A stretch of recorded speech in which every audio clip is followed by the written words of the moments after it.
Bueno, hace un momento le di a conocer el reporte a mi compañero Javier Giles, que dice que la presidenta de la Comisión de Seguimiento de Procesos Electorales del INE, la consejera Pamela San Martín, informó que harán llegar al Tribunal Electoral del Poder Judicial de la Federación una opinión técnica sobre los riesgos y dificultades que se tendrían de realizar elecciones extraordinarias en Puebla, en especial en lo que se refiere al clima de violencia que podría provocar. Yo le aprecio a Pamela San Martín porque me haya llamado, porque me dijo que lo dije mal, porque yo señalaba que pues independientemente de los riesgos que hay en una elección extraordinaria, si en el proceso electoral de Puebla el Tribunal Electoral del Poder Judicial de la Federación decide anular esas elecciones de gobernador en Puebla, pues tendrán que convocar a una nueva elección, a una elección extraordinaria, y en el proyecto el ministro Vargas pide que en este caso el INE además se encargue de esa elección, que no sea la OPLE estatal. Pamela, gracias, buenas tardes, estoy a tus órdenes. Gracias a ti, Joaquín, y en verdad te agradezco la posibilidad de comentar en tu espacio sobre esto que acabas de señalar. Sí. Y empiezo aclarándote que en lo más mínimo estoy en desacuerdo con con la conclusión a la que tú llegaste. De hecho, la comparto por completo. Si el tribunal, en este momento está en la cancha del tribunal determinar si se determina la validez o la anulación de la elección a la gubernatura del Estado de Puebla. Y por supuesto, si el tribunal determina la anulación, se tendrá que organizar la elección.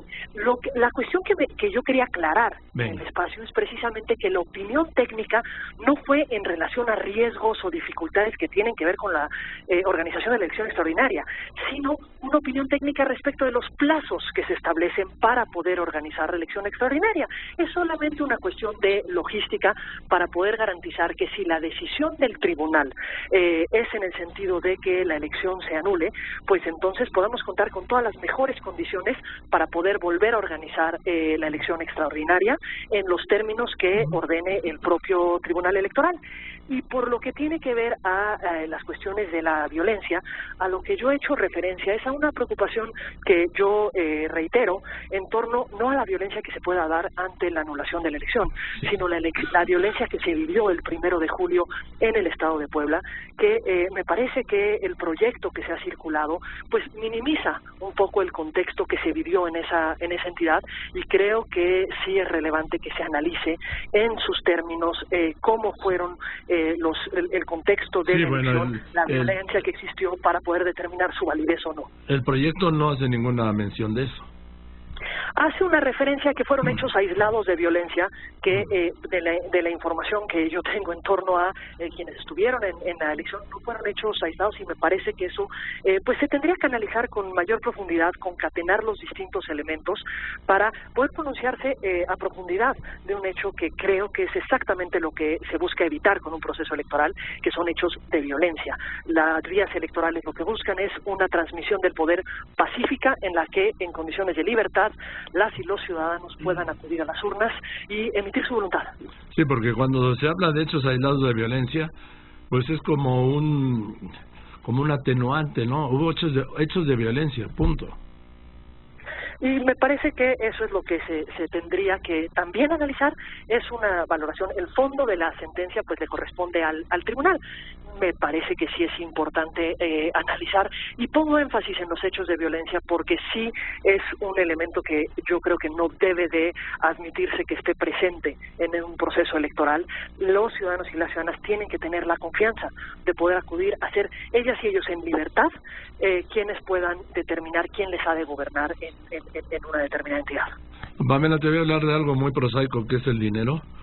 Sí, que, por supuesto. Pues esto le va a costar al INE y no lo tiene previsto en su presupuesto, como no tenía previsto en su presupuesto para este año las elecciones extraordinarias, por ejemplo, de Monterrey.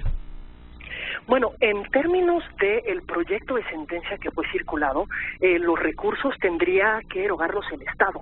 Es decir, le tendríamos que pedir al Estado de Puebla que nos proporcionara los recursos para poder organizar la elección. Eso es lo que dice el proyecto de sentencia, que debe de correr la organización a cargo del INE, pero que los recursos los proporciona el Estado de Puebla. Que es otra bronca. Exactamente.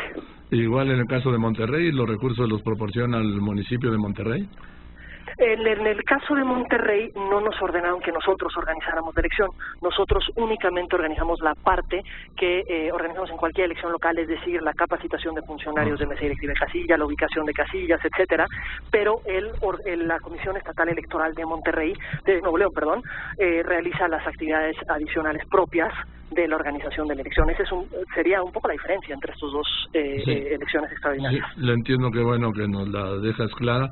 Bien, pues yo creo, Pamela, no estoy prejuzgando, porque además los reporteros no prejuzgamos, adelantamos, ¿sí? que sí se va a anular y que va a haber elecciones extraordinarias en Puebla. Pues es una decisión que ya en los próximos días conoceremos por por parte de mañana o pasado, magistrados.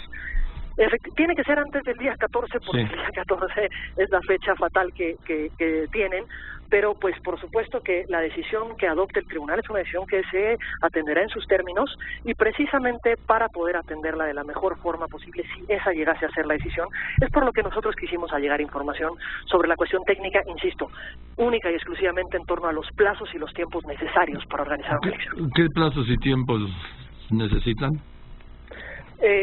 Lo que hemos analizado es un mínimo de 3 meses. Bueno. La sentencia establece un plazo de 60 días, pero precisamente se le ha hecho llegar al tribunal esa información para que se pueda analizar y se pueda valorar. Mándeles, Pamela, mándales un mapa de Puebla.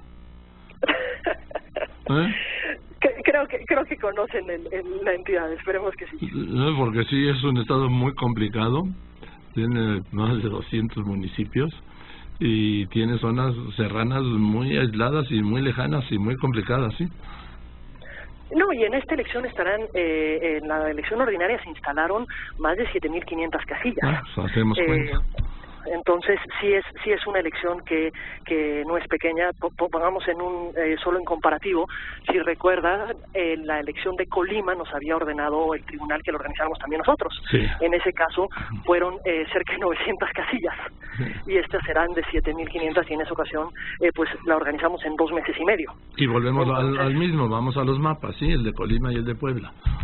Exactamente, tenemos 2 distritos en Colima y 15 en Puebla, sí. Nada más para poder tenerlo, digamos, como magnitud. Pues Pamela, muchas gracias, ya quedó claro la intención de tu declaración, y te aprecio que lo hayas hecho aquí, y te mando un abrazo.